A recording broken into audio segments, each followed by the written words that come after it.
Olá, me chamo Vitória Ferreira da Silva, sou docente da disciplina de Nutrição e Alimentação de Não Ruminantes e hoje eu vou falar sobre amido e leveduras na alimentação desses animais.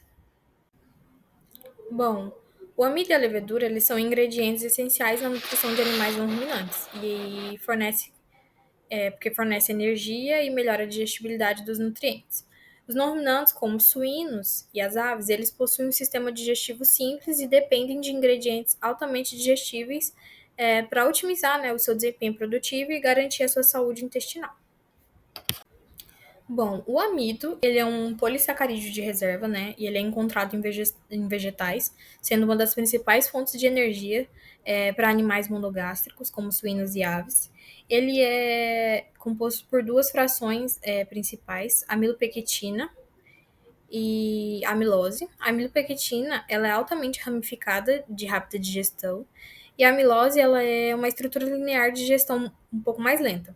E a proporção entre a amilopectina e a amilose, ela vai variar conforme a fonte do amido. Por exemplo, o milho, ele contém cerca de 75% de amilopectina, enquanto a mandioca, ela pode ter até 85%. E essa composição, ela vai influenciar diretamente a digestibilidade e a eficiência energética do amido na nutrição animal. O amido está presente em diversos ingredientes utilizados na alimentação de não ruminantes, incluindo grãos, milho, trigo, arroz e sorgo, tubérculos e raízes, como mandioca e batata, e subprodutos industriais, como amidos modificados e hidrolisados. E a digestibilidade do amido, ela vai depender da fonte e do processamento. O processamento térmico, como extrusão, pelletização e gelatinização, elas vão melhorar a acessibilidade das enzimas digestivas, e isso vai tornar o amido mais eficiente na nutrição animal. Bom, a levedura, ela é geralmente do tipo Saccharomyces cerevisiae e ela é utilizada como aditivo alimentar com propriedade probiótica e prebiótica e imunomoduladora. Ela vai melhorar a saúde intestinal e vai reduzir distúrbios entéricos e vai aumentar o ganho de peso e a conversão alimentar. Ela tem três formas comerciais, que é a levedura viva, que é usada como probiótico, a levedura inativa ou autorizada, que ela é rica em beta-glucanas e mananoligossacarídeos, e o extrato de levedura, que tem alto teor de nucleotídeos e vitaminas do complexo B.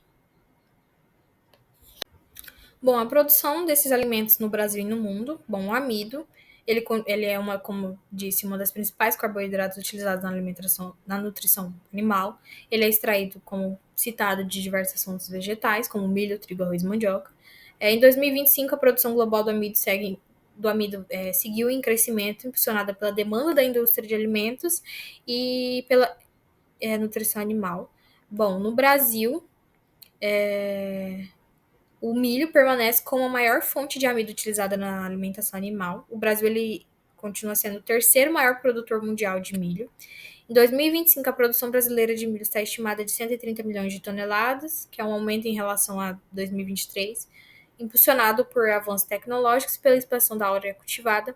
A mandioca segue como uma alternativa importante para a produção de amido, especialmente em regiões tropicais. O Brasil ele mantém a sua posição de líder mundial na produção de mandioca, com destaque para regiões do Norte e Nordeste. E a indústria brasileira de amido de mandioca tem uma capacidade instalada para produzir 1,8 milhões de toneladas por ano, com a expectativa de crescimento devido à sua demanda por ingrediente natural. E a quesito mundo, a China e os Estados Unidos, eles continuam como os maiores produtores mundiais de amido de milho, com grande parte destinada à indústria alimentícia e nutrição animal. A Tailândia segue como a maior exportadora mundial de amido de mandioca, abastecendo os mercados asiáticos, especialmente a China. A África mantém sua posição como maior produtora de mandioca, mas a grande parte da sua produção ainda é destinada ao consumo humano, com pouca industrialização para a extração de amido. Já a levedura, no âmbito do Brasil, ela é bastante utilizada na nutrição animal e ela continua sendo um subproduto da fermentação industrial, especialmente na produção de etanol e de bebidas alcoólicas. E aí no Brasil, o Brasil, ele é um dos maiores produtores de etanol de cana-de-açúcar, então ele gera grande quantidade de levedura seca, que é aproveitada como suplemento proteico e funcional. Então no Brasil, o Brasil ele exporta a levedura para mais de 70 países, incluindo China, Tailândia, Taiwan, Vietnã e Estados Unidos, que tem tendo um crescimento na demanda, na sua demanda internacional. Em 2025, a produção brasileira de levedura seca está estimada em 5 mil toneladas, que é um aumento em relação a 2020, que foi impulsionado pela valorização desses ingredientes funcionais na nutrição animal.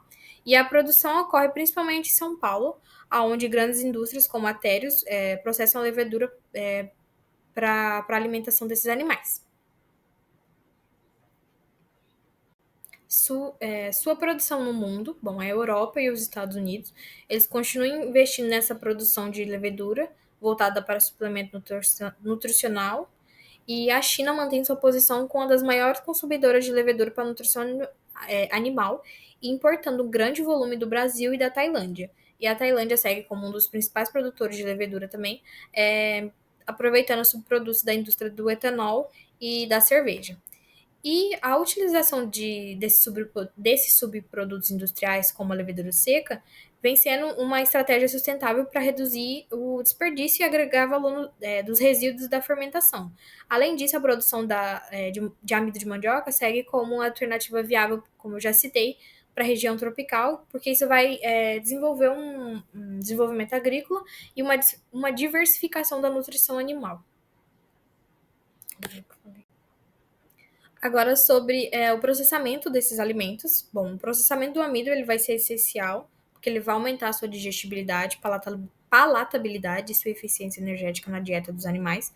E ele pode ser submetido a processos físicos, químicos ou tecnológicos, porque vai alterar sua estrutura e sua funcionalidade. Então, começando com a extração e purificação do amido.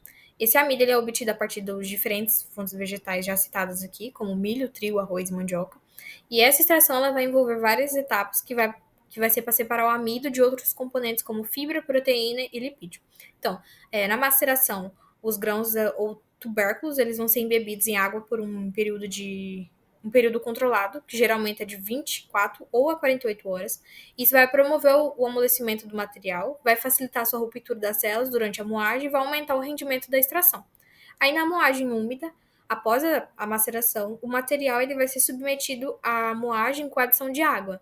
E essa técnica ela vai permitir a separação de componentes anatômicos, como germe, endosperma e casca no caso dos grãos. Isso vai liberar o amido contido no endosperma. A centrifugação vai ser a suspensão resultante da moagem, que vai passar por centrífugas que vão separar o amido das proteínas solúveis e da fibra por diferença de densidade, e aí o amido vai precipitar enquanto os outros componentes vão permanecer na fase líquida. E a secagem, o amido úmido ele é seco em secadores industriais, por exemplo, secadores flash, que vai reduzir a umidade a níveis inferiores a 14%, e isso vai garantir estabilidade durante o armazenamento e vai prevenir o crescimento microbiano. Na modificação física, bom, a estrutura do amido extraído ela vai ser modificada por processo térmico ou mecânico, com o objetivo de aumentar a sua digestibilidade enzimática. Então, gelatinização vai ocorrer quando o amido é aquecido na presença de água entre 60 a 80 graus Celsius, dependendo da fonte. A água ela vai penetrar nos grânulos do amido e vai romper as suas ligações de hidrogênio, e isso vai transformar a estrutura cristalina em amorfa. Isso vai facilitar a ação da amilase digestiva no intestino dos animais. A extrusão, que é uma técnica amplamente utilizada na indústria de rações, que ela vai combinar alta temperatura de 90 graus Celsius a 180 graus Celsius, pressão e cisalhamento por curto período. E aí o processo vai alterar significativamente a estrutura do amido, aumentando a solubilidade em água e melhorando sua palatabilidade. E a pelletização, que vai consistir na compactação da ração em forma de pellet sobre a ação de calor e pressão, além de facilitar o consumo pelos animais. E esse processo vai promover a gelatinização parcial do amido e vai reduzir perda por seleção de partícula ou poeira. E na modificação química, bom, Certas aplicações vão exigir a modificação química do amido para conferir uma propriedade específica de funcionalidade ou resistência. Então, o amido pré-gelatinizado é obtido por pré-cozimento ou secagem. Esse amido ele pode ser dissolvido em água fria, o que vai ser útil em dietas líquidas ou pastosas para leitão recém-desmamado. Amidos resistentes vão ser alterados quimicamente ou termicamente para resistir à digestão enzimática no intestino delgado, vão comportam-se como fibras fermentáveis no colo, favorecendo a saúde intestinal e a produção de graxos voláteis. E amidos acetilados são tratados com anidro acético para melhorar sua resistência térmica e estabilidade ao armazenamento, que isso vai evitar retrogradação, que é a recristalização indesejada, durante o seu resfriamento de ração. Já no processamento de leveduras, né? A levedura utilizada na nutrição de ruminante, ela vai passar por um processamento tecnológico rigoroso, porque vai preservar sua propriedade funcional, como a atividade probiótica, a integridade da parede celular e a concentração de metabólicos bioativos. Então, a fermentação industrial, a produção da levedura vai iniciar com a cultura de micro-organismos, como a Saccharomyces cerevisiae, em bioreator com controle rígido de temperatura, pH e oxigenação. E aí vai ter a preparação do meio de cultura, que vai utilizar uma solução rica em açúcares, que geralmente melaço ou caldo de cana, além de fontes de nitrogênio, fósforo, minerais e vitaminas, que vai promover um rápido crescimento celular. Fermentação, que a levedura vai consumir os açúcares por respiração anaeróbica. Isso vai converter em biomassa celular e etanol. E aí, durante essa fermentação, vai ocorrer uma intensa multiplicação celular. Isso vai aumentar a concentração de proteína, de enzima, polissacarídeos e de metabólitos imunomoduladores. A separação e a purificação. Após o término da fermentação, a biomassa vai ser separada por centrifugação e aí o resíduo vai ser lavado e purificado para remover resíduos fermentativos e toxinas. Aí tem a secagem e estabilização, que vai ser o próximo passo, que vai reduzir a umidade da levedura para aumentar a sua estabilidade. Spray drying, que é a secagem por atomização. A biomassa vai ser pulverizada em câmara de ar quente, vai formar partícula fina de levedura seca, e aí esse método ele vai preservar melhor as vitaminas e os componentes da parede celular, como beta-glucanas e amanonoligosacarídeos. A liofilização é um processo um pouco mais caro, porém ele é mais eficaz porque ele vai retirar a água por sublimação e é ideal para produtos que contêm levedura viva, ativa, né? E vai manter a integridade da célula para atuação prebiótica.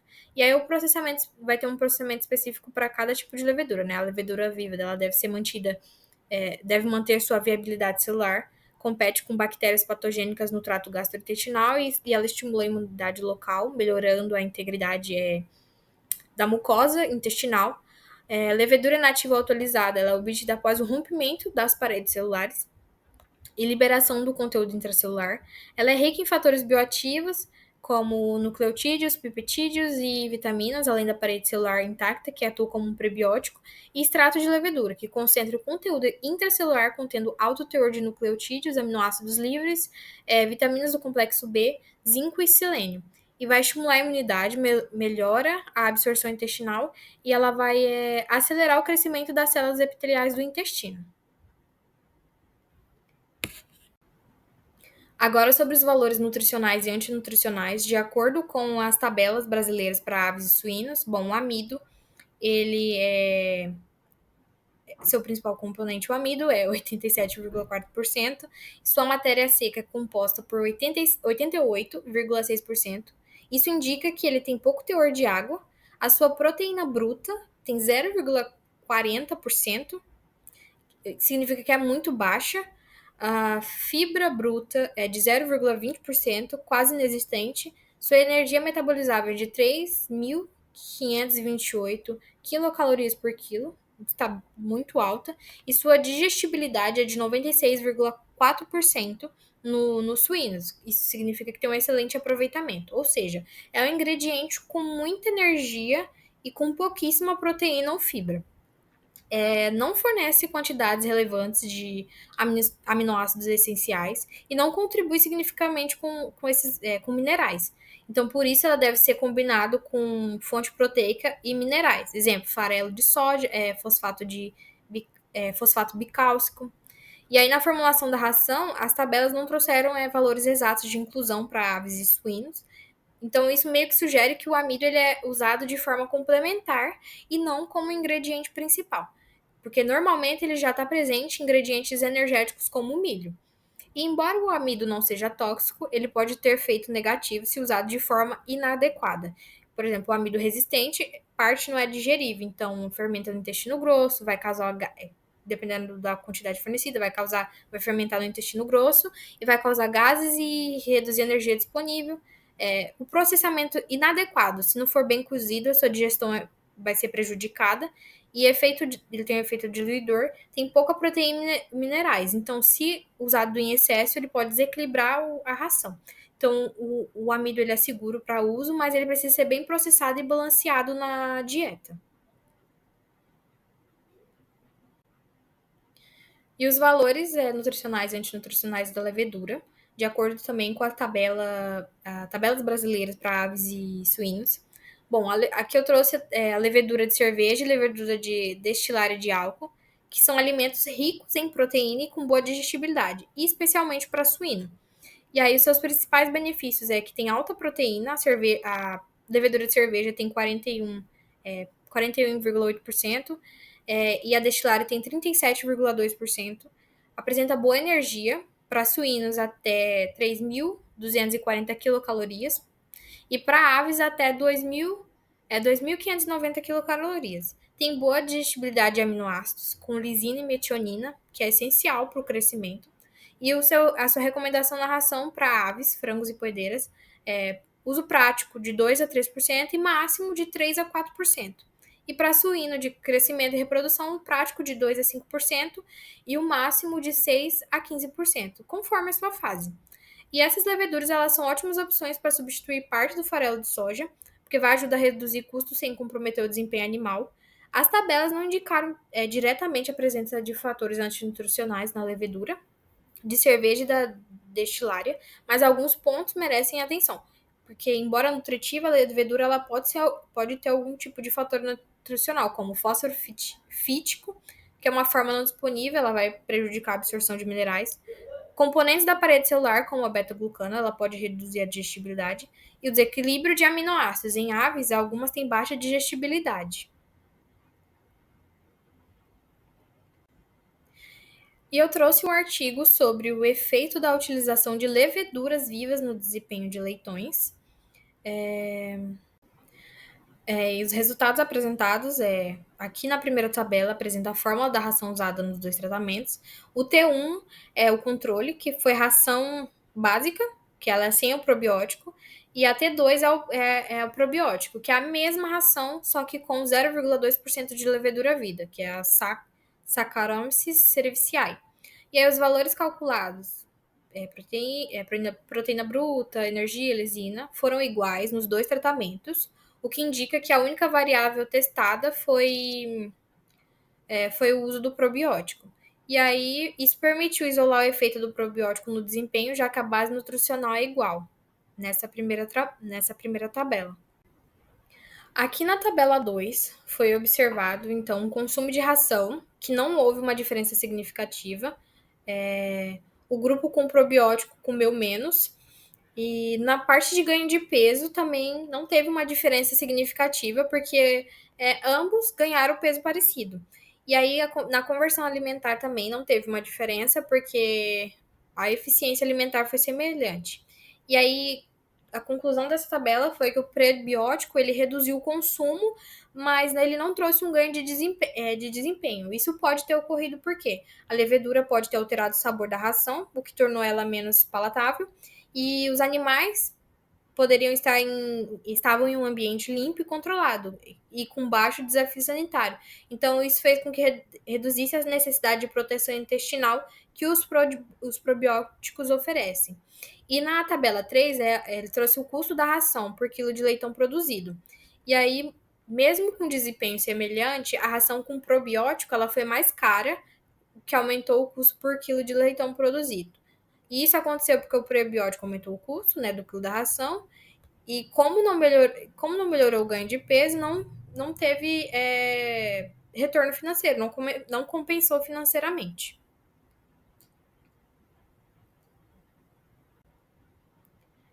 Essas foram as referências utilizadas nesse trabalho e, e obrigada.